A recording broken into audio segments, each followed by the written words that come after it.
The Novak Middle Path, more commonly known as the Novak Middle Way, refers to a philosophical and political framework for democratic capitalism developed by the influential American philosopher and theologian Michael Novak, 1933 to 2017. Novak's middle path is primarily defined as a balance between two competing extremes: statism, total government control, and unbridled individualistic capitalism. 1. The core concept, the three-legged stool. Novak argued that for a society to be free and prosperous, it must balance three distinct systems.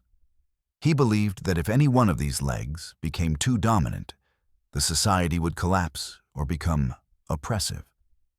The economic leg, a free market economy that encourages creativity, entrepreneurship, and competition. The political leg, a democratic system that protects individual rights and operates under the rule of law. The moral cultural leg, a foundation of religious or humanist values that teaches self-discipline, concern for the common good, and personal responsibility. 2. Why it is called a middle path. Novak sought to bridge the gap between Catholic social teaching, which was often skeptical of capitalism, and free market liberalism, which often ignored spiritual or moral values. Against pure socialism. He argued that socialism fails because it ignores the inherent human drive to create and own property. Against pure libertarianism. He argued that a market cannot survive without a moral culture.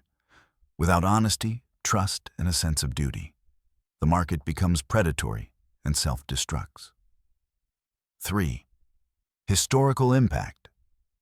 Novak's ideas became highly influential in the 1980s. He is often credited with providing the intellectual and moral justification for democratic capitalism, influencing leaders like Ronald Reagan, Margaret Thatcher, and even Pope John Paul II, specifically in the 1991 encyclical Centesimus Annus.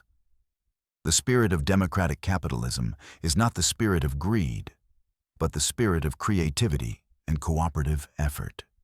Michael Novak, would you like me to look into how this philosophy influenced specific policies in the 1980s or its relationship to Catholic social thought?